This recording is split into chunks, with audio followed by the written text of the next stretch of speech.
আসসালামু আলাইকুম। আপনারা কেমন আছেন? আশা করছি ভালোই আছেন। আমিও আল্লাহর রহমতে ভালো আছি। আজকে বানিয়ে দেখাবো আমি আলুর দম। দেখে মনে হচ্ছে যেন ডিম, কিন্তু না, এগুলো আলু। আলু কীভাবে বানাতে হবে আমি এইভাবে বানাবো, দেখে নিন। প্রথম তো আলুগুলো আমি ছিলে নিয়েছি, দিয়ে ভালো করে ধুয়ে নিয়ে প্রেসার করে দিয়ে দিচ্ছি। একটু লবণ আর পানি দিয়ে সিদ্ধ করে নিচ্ছি। 2 সিটি মেরে নেব।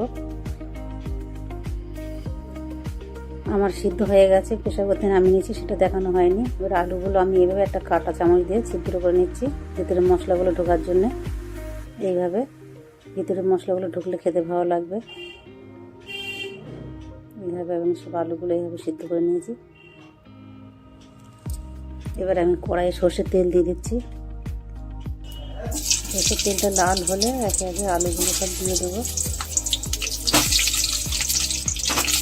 আলুগুলো ভালো করে ভেজে নেব।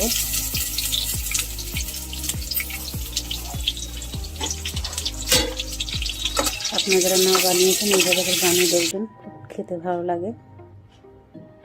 আলুগুলো ভেজে লাল করে আমি উঠিয়ে নিচ্ছি, খুব বেশি না, মোটামুটি লাল হয়েছে।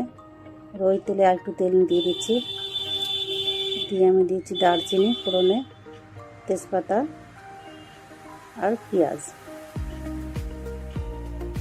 পেঁয়াজটাকে দিয়ে আমি ভেজে নেবো নেড়ে চেড়ে। এইভাবে আলুর দম বানালে রুটি দিয়ে, গরম ভাতের সঙ্গে, পুরির সঙ্গে খুব ভালো লাগে খেতে। পেঁয়াজটা লাল হয়ে এসছে, এবার আমি আদা রসুন বাটাটা দিয়ে দিচ্ছি, দিয়ে আরেকটু ভেজে এটা লাল করে নেবো, না তো আদা রসুন একটা কাঁচা গন্ধ থাকে।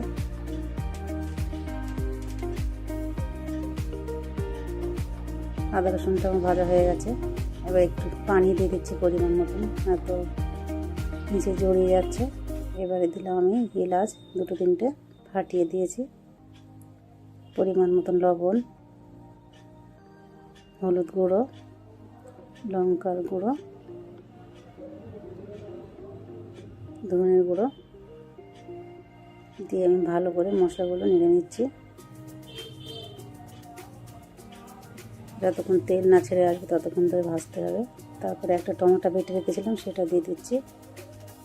খুব বেশি টমেটো দিলে ভালো লাগে না আলুর দমে, তাহলে খাটা হয়ে যাবে, অল্প পরিমাণ দিতে হবে। তেলটা ছেড়ে এসছে, মশলাটা কষানো হয়ে গেছে। সুন্দরভাবে কষিয়ে নিয়েছি। এবারে ভাজা আলুগুলো ঢেলে দিচ্ছি।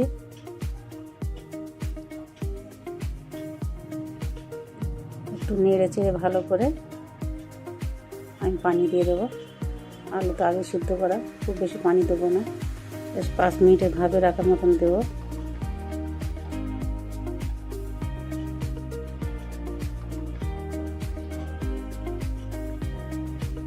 একটু পরে আমি দেখছি এই যে হয়ে আছে। এবার আমি দিয়েছি জিরে গুঁড়ো, ভেজে জিরে গুঁড়ো করে গেছিলাম সেটা, আর একটু কিছু কস্তুরি মেথি হাত দিয়ে এবার ঘষে করে দিয়ে দিচ্ছি এভাবে করে।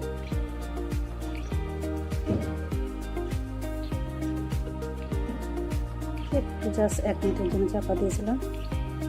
এবার আমার এটা হয়ে গেছে। ধনের পাতা কুচি করে গেছিলাম, সেটা দিয়ে আমি নামিয়ে নিয়ে দেখাচ্ছি অন্য প্লেটে উঠিয়ে। কত সুন্দর হয়েছে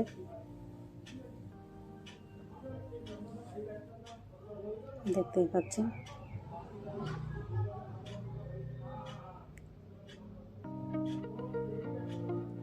কত সুন্দর লাগছে দেখতে, খেতে ওইরকম দুর্দান্ত হবে। আপনারা বানাবেন। সবাই ভালো থাকবেন। আল্লাহ হাফেজ।